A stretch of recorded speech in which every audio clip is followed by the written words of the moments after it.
going on, tubers? We've gone and bought another power inverter. So these were marketed pretty hard in Australia a few years back. I bought it off a bloke at a caravan park. As you can see, this is just a sticker, and there's clearly something printed underneath. They're no longer on their website, but anyway. So it's supposedly 2200 watts. It's got an overtemp overload, basic remote, which is the old telephone cord, 3 outlets,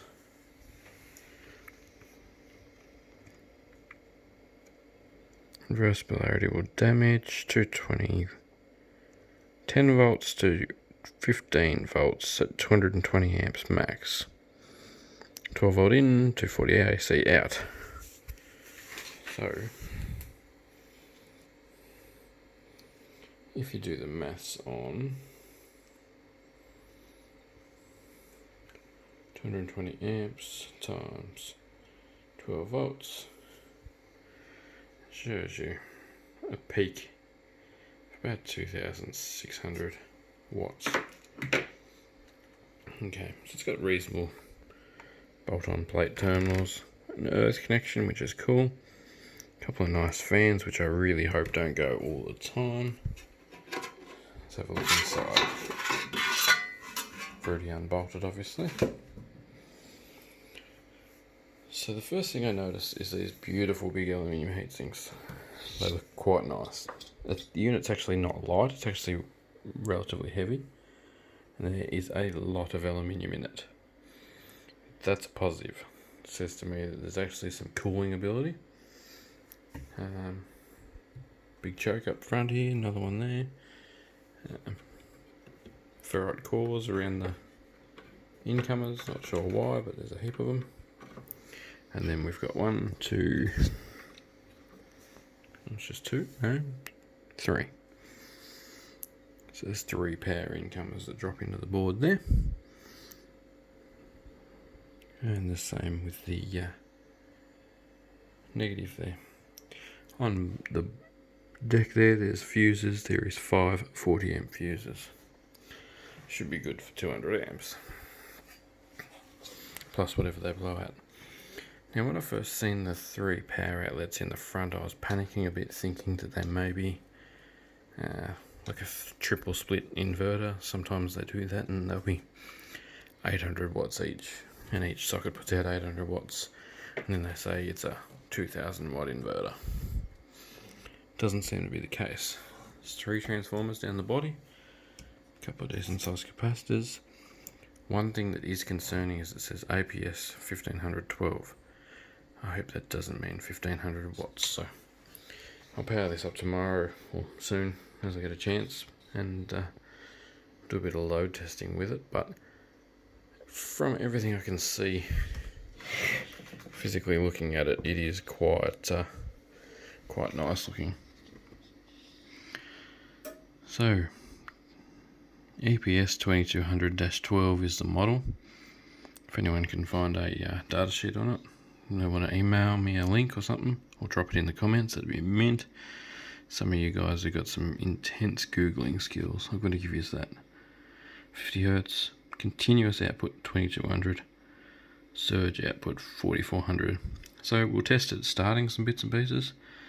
My experience with high frequency inverters, as in ones without the ginormous toroidal transformer inside, or even a framed transformer, I've not ever had one that actually lives up to its rating. My 2500 watt pure sine that runs most of the off-grid stuff at the house, even that freaks out at about 2000 watts. The Victrons with the toroidals go awesome, like they 50% over power for a while. Like I say, providing the fans don't run all the time and they're actually temperature controlled, which I'd really hope that they are. It's got a little switch there and it's got 2 fan plugs. Oh, it's got a transistor there, I see there. So fingers crossed they don't run all the time. I don't care if it's temperature based or load based, but I just hate it when the fans run flat out. There's a little piezo on the board there, so it obviously has a chirp or whatever when it's fully discharged. But yeah, I've got to go and get some decent cables to run it. The bloke I bought it off had good cables, like they were okay cables, they're probably 50mm cables, but they're like 2.5 meters long, so I don't even want to try them. So we'll get some decent gauge welding cable, earth leads or something, and make up a couple of decent cables. Then find I've got a full River 120 amp hour out there, so I might put it on that to give it some tests. But yeah, I thought I'd show you what I found. I paid $170 for it with its cables.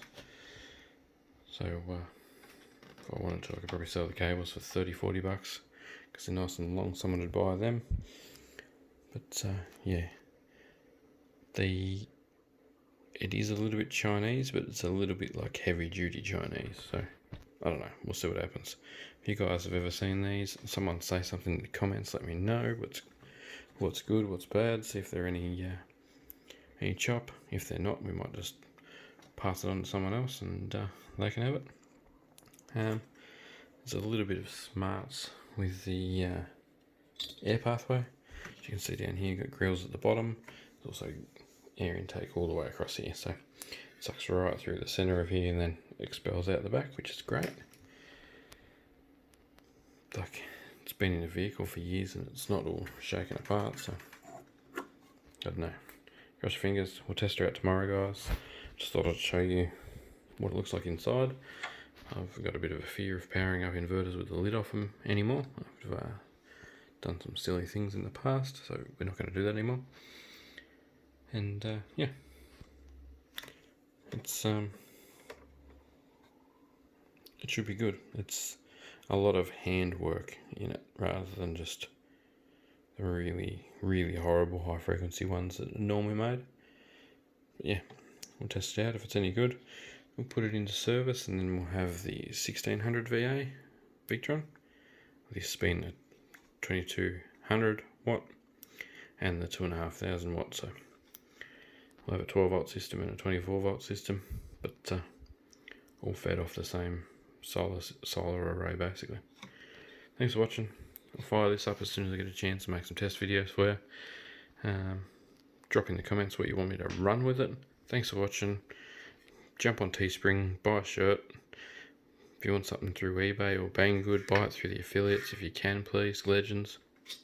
Catch you on the next vids.